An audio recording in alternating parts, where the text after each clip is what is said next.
Guys এত রোদ উঠছে এত পরিমাণ আপনারা দেখেন রোদে মানে গরমে কানসার লাল হয়ে গেছে। এই দেখেন এই যে সামনে মাল আইছে, মাল এলে এখন সব টানা লাগবো। মাইকেল এলার দম নাই যে বলে এই এত রোদের মধ্যে 12টা ঘন্টা যে কাম করা লাগবে বুঝছে। কাম করতে করতে গোয়া ফাইডে পানি বাড়াইতেছে, ও না সরি মানে চামড়া ফাইডে পানি বাড়াইতেছে। কাম করতে করতে গোয়া ফাইডে পানি বাড়াইতেছে, ও না সরি মানে চামড়া ফাইডে পানি বাড়াইতেছে।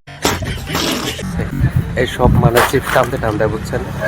সারাদিন কাম করবো বুঝছো, আসলে আমরা গরিব, কি করবো, কাম করে খাওয়াইলাম গোয়ার ছাল যাই আর শরীরের অবস্থা যাই।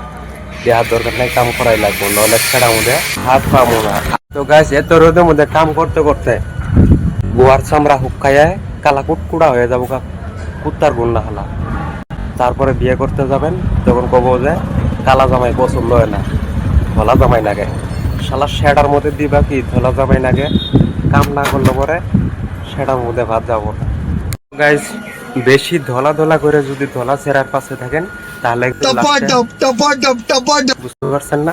তো আমার প্রিয় বোনেরা, আপনারা কিন্তু কালা ধলা দেখবেন না বুঝছেন, নহলে কিন্তু লাস্টে তেজ মারাই খাবেন যায় সেরে। সুন্দর একটা মনের মানুষ দেখবেন যাতে সারা জীবন সুখে শান্তিতে থাকতে